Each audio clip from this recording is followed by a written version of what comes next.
आत्मज्ञानी सद्गुरुदेव एवं आगमवाणी को भाव वंदना। उपस्थित भव्य आत्माओं की भव्यता को प्रणाम। जीवन परिवर्तनशील है। यहाँ सब कुछ गतिमय है। हर कोई विहार कर रहा है। विहार कर रहा है यानी विचरण कर रहा है। यात्रा चल रही है, चाहे वो पैरों से चल रही हो, पद यात्रा, चाहे वो आप लोग वाहनों में चलते हैं तो वाहन यात्रा हो, चाहे इस देह की यात्रा हो या मन के विचारों की, हृदयगत भावनाओं की यात्रा सतत है। और ये यात्रा कितने तरह के पड़ावों से गुजरती हुई अनेकों स्थानों पर ऐसा भी फील होता है कि अब यात्रा रुक जाए। मन वही घर बना लेना चाहता है। देह थक जाती है, विश्राम पाना चाहती है, लेकिन विचार और भावनाएं सतत विहार ही करते रहते हैं।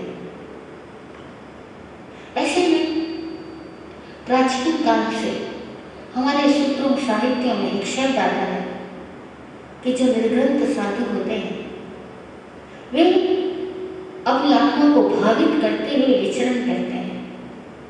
संजमेनम तवसा अपाणम भावे माणिक विहरे कि संयम और तप से अपनी आत्मा को वे लोग भावित करते हुए विचरण करते हैं। और कई बार तो जो साधु बैठा हुआ है उसके लिए भी सूत्रकार कह रहे हैं कि वह संयम और तप से अपनी आत्मा को भावित करते हुए विचरण कर रहा है।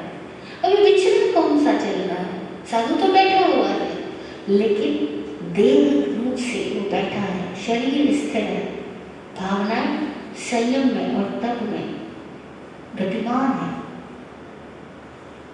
ये जो भावों की यात्रा है,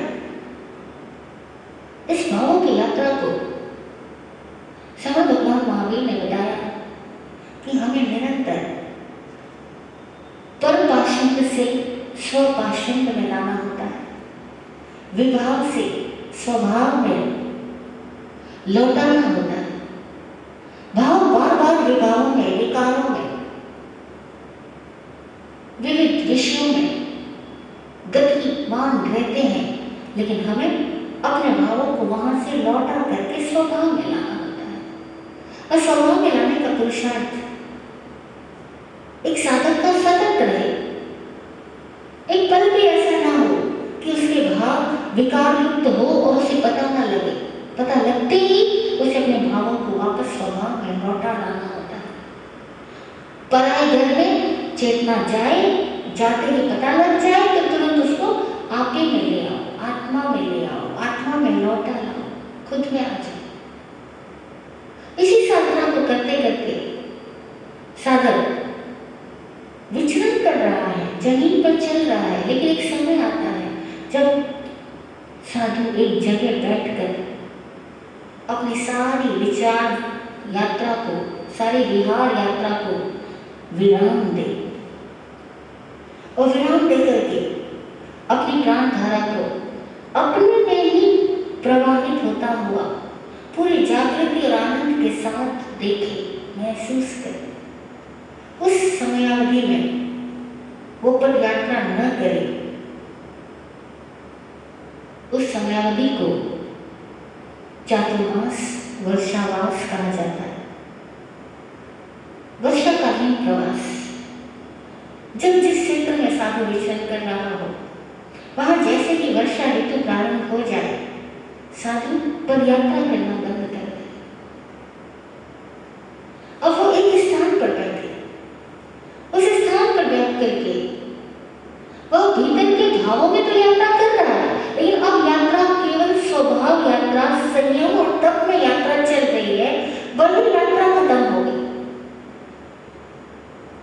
क्यों ना करें पदयात्रा? बहुत सारे कारण दिए गए। वर्षा ऋतु में पदयात्रा करना कठिन हो जाएगा। साधु अपने संयम और तप में रहता है, लेकिन पदयात्रा करते हुए अनेकों ऐसे कारण पैदा हो जाएंगे कि वर्षा की वजह से उसके देह पर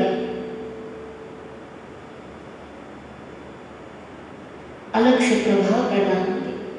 वो प्रभाव निवृत्ति मार्ग के साधु को नहीं चाहिए, इसलिए वो वर्षा से स्वयं को बचा।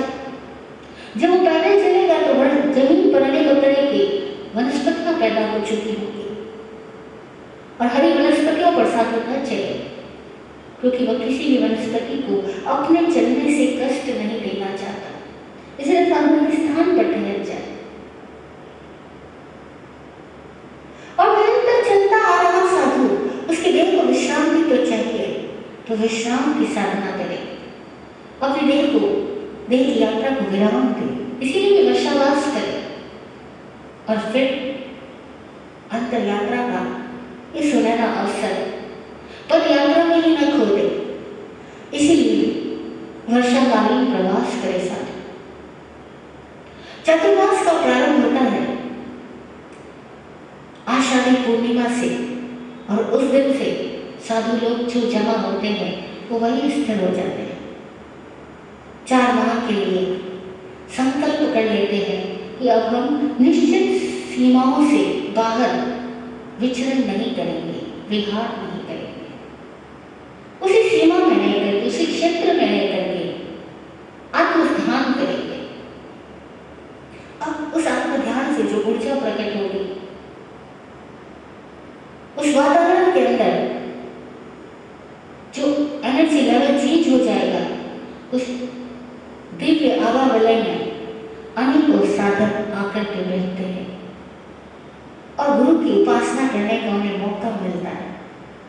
इसीलिए साधकों के लिए, गृहस्थ साधकों के लिए यह समय इतना उत्तम होता है कि वे सोचते हैं कि बाकी टाइम तो हमारी चेतना को ऊपर उठाने के लिए ऐसा चलता फिरता मंदिर हमारे पास नहीं होता, लेकिन इस टाइम होता है। इसीलिए चतुर्मास का प्रारंभ का दिन साधु की पदयात्रा को विराम और गृहस्थ साधक की अंतर यात्रा का प्रारंभ होता है। गृहस्थ साधक साधु की उपासना कर पाएगा, उसके समीप बैठ करके उसके दिव्य आवावलय में रह पाएगा, उनसे फूटे हुए शब्दों को, जिनवाणी को सुन पाएगा, ज्ञानियों के अनुभवों को सुन पाएगा, ज्ञानियों से अपनी समस्याओं का निदान पाएगा, समाधान पाएगा और अपने भीतर की साधना के मार्ग को प्रशस्त कर पाएगा। दूसरी बात, ये जो वर्षाकालीन प्रवास होता है, भारतीय समस्त धर्मों में इस वर्षावास के प्रवास को बहुत मान्यता दी गई है, क्योंकि इसी समय के अंदर हर धर्म का साधु ठहर करके विशेष तपस्याएं करता है।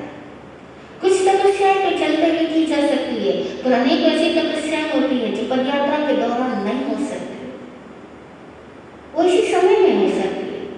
इसीलिए चातुर्मास का काल तपस्या का काल बताया जाता है।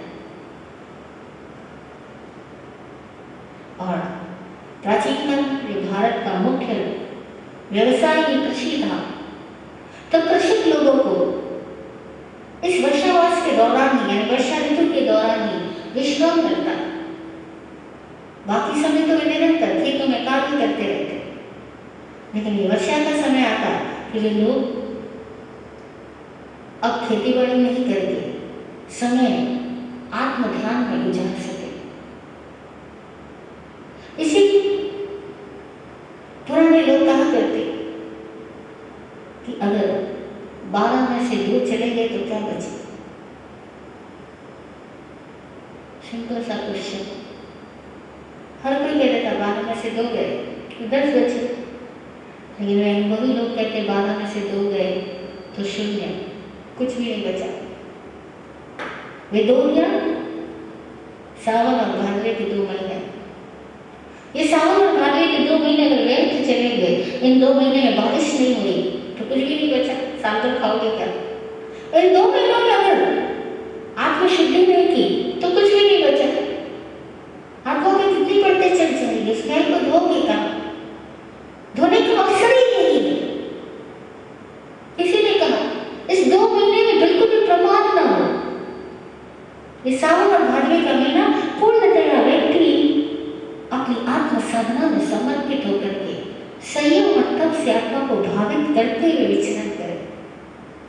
इसमें लक्ष्य क्या है? हमारा लक्ष्य है हमारा पर पाखंड से निवृत्ति और आत्मधर्म में प्रवृत्ति।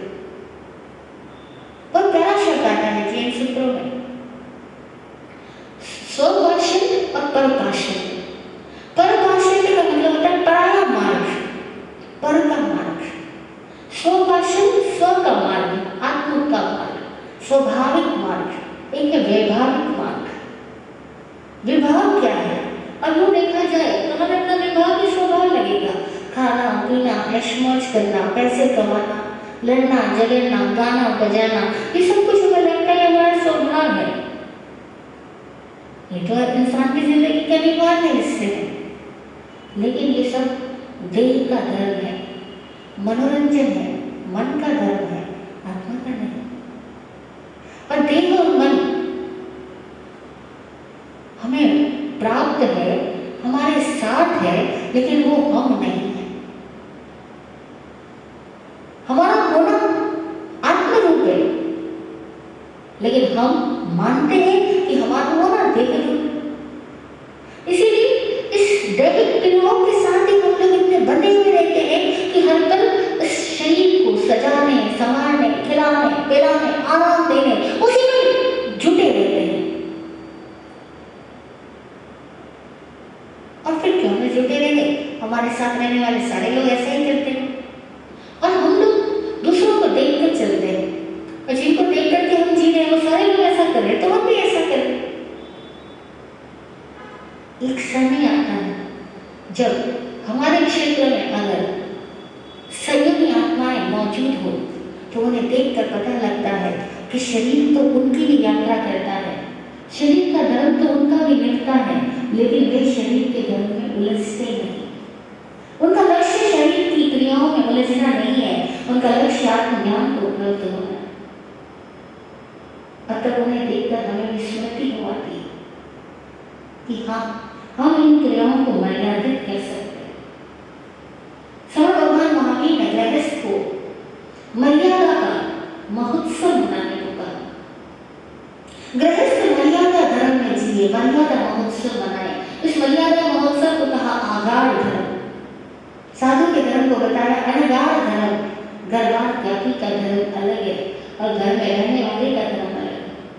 घर में रहने वाला आगाढ़ धर्म का उपासक होता है, वो मर्यादाओं में जीता है, वो अपने लिए मर्यादा निर्धारित करे ताकि अनावश्यक और व्यर्थ की क्रियाओं से वो बच सके।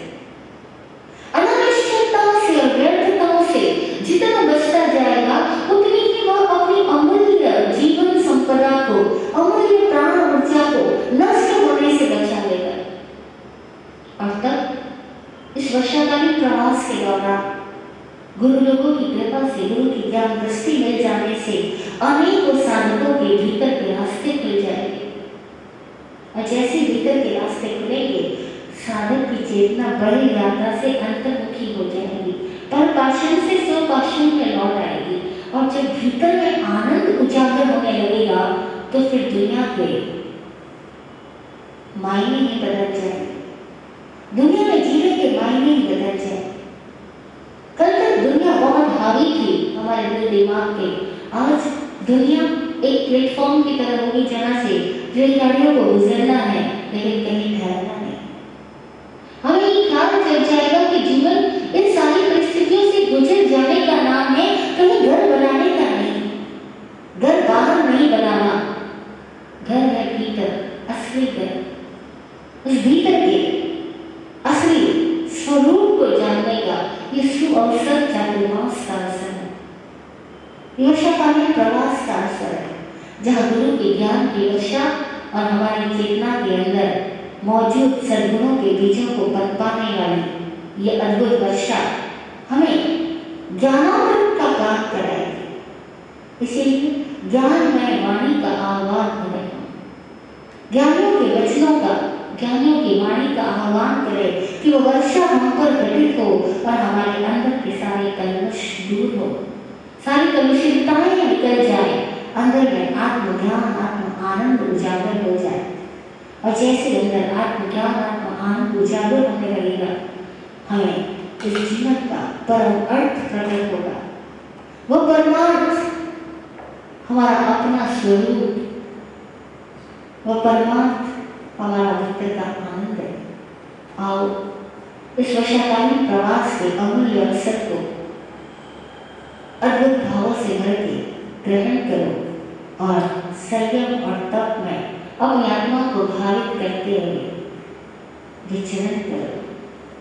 जय हो, जय हो, जय हो। सबका कल्याण